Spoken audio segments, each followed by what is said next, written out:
Right? So at this point, marami na tayong natutunan tungkol sa HTML. So much so na pwede na nating i-apply ang ating knowledge. So gagawa tayo ng website in this video.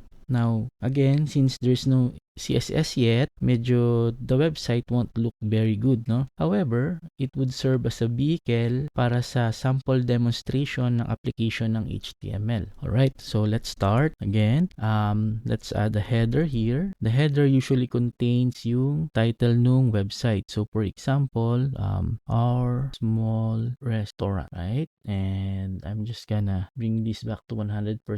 And then after the header would be a navigation. It's an unordered list usually with list item, home, product, and about. Then usually we have a main section and a footer section. So our restaurant and rec 2023, right? So ano yung usual na nilalagay sa main? Let's add a section with an ID of product. There we go. Now lagyan natin siya ng lorem, and then after product, let's add a section for example hours. So working hours, let's add an H2 here for the working hours or operating hours rather. Kung restaurant to, then let's add a UL, LI, Monday to Friday, 9 a.m. to 9 p.m. And then Saturday to Sunday, 9 a.m. to 12 p.m. Then here, pwede rin tayong gumawa ng section. Usually, yung hero image nilalagay natin dito. Now, a hero image is an image that is front and center sa website. So, sa semantic HTML, let's add the figure here and then an image. Now, the source would be yung ating Unsplash. So, let's go dun sa ating Unsplash link and let's copy ang isa dito, this one. Copy this, lagay natin dito sa source. Then, let's just do a width of 300 pixel and the height of 300 pixel. So, maybe 500. And then, we can add here like burgers and fries. So, tingnan natin what it looks like. Yeah. So, ito yung ating hero image. Then, there's some description here. Operating hours, right? So, there we go. Tanggalin ko kaya yung figure, no? Mas maganda ba? Yan. Mas okay siguro kasi mawawala yung space niya. So, we have our main section, a navigation, and since navigation yan, let's add anchor tag. Home, product, about.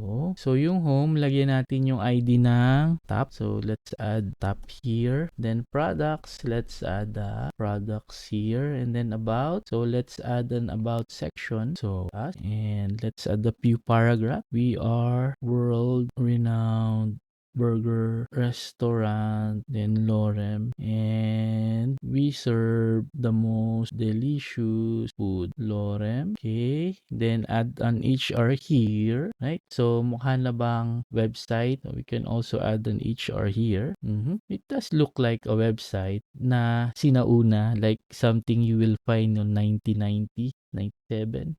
But it's fully functional. And ano pang pwede nating ilagay? Well, I guess correct ko lang to. Ilagay natin yung about us. So about and sharp. So of course, hindi naman siya, since one page lang siya, hindi na siya nag-scroll doon. Hindi na siya nag-scroll down. Not unless lagyan natin to ng maraming lorem. Right? So let's try just so we can take advantage nung scroll. Right? So about. Alright? So seems kinda okay naman na. It's a fully functional website using semantic HTML and using yung marami nating ginamit na HTML. So okay, isa pa lang pwede nating ilagay dito is a form. So let's do an contact us form. Yan, buti naalala ko. Okay, so LI and do a contact. So, ano nga uli yung form? Do this form action. And then, let's separate our label. So, name, then input of type text with an ID of name. Then, let's add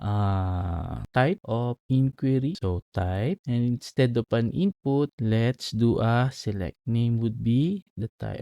The ID would be the type. Then maglagay tayo ng option dito. One is for blank, one is for question, one is for suggestion, then one is for feedback. Right? Tingnan natin. So, what is the name and then what's the type? Then let's add our input here. O nga pala, we can also do something called like a text area. A text area is a multi-line input, no? Yung input kasi kagaya nung name na yan, iisa lang. Pero if we use text area, so label, comment, lagyan natin comment, lagay na rin natin yung name as comment. Yan. Makikita natin na malaki siya, multi-line. So, pwede tayong maglagay ng maraming words and letters, right? So, let's add the placeholder, enter your name. And then, let's add an input here of type submit, right? So contact us, name, type of inquiry, and then comment, then there's the submit. So let's add the break